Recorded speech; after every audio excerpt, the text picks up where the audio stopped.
من براتون داستان بگم. یه قسمت از کتاب کلیله و دمنه هست که چند تا کبوتری توی دامی میفتن و شروع میکنن به گریه‌وزاری کردن. با دیگه ما داریم میمیریم، دیگه تموم شد، تکلیف بچه‌مون چی میشه، تکلیف زندگیمون چی میشه. بین اونها یه کبوتر دانایی بوده به اسم توقی میگه آروم باشین، ما که اینجاییم، ببینیم چیکار میتونیم بکنیم. و به اونها میگه که به جای ناله کردن بیاین هممون هماهنگ با هم بال بزنیم و پرواز کنیم تا بتونیم از این دام رها بشیم. و این کارو میکنن و رها میشن، پرواز میکنن تا میرسن به یه جایی. توقی یک دوست صمیمی داشته که یک موش بوده. اون دوست بی‌منت میاد به اینها کمک کنه و شروع میکنه به جویدن بند پای توقی.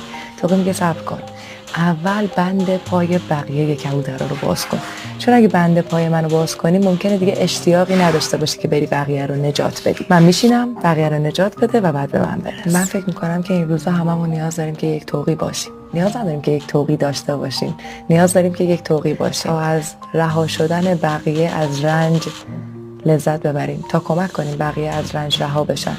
ایمان داشته باشیم که نوبت ما هم میرسه، ایمان داشته باشیم که ما هم قراره رها بشیم و موش قراره بند پای ما رو هم بجوه. اما عجله نکنیم برای رها شدن تنهایی.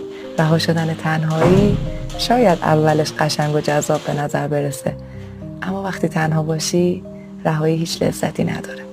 این روزها حواسمون بیشتر به هم دیگه باشه. این روزها به جای رنج دادن از هم دیگه رنج کم کنیم. دمتون گرم، دوستتون دارم.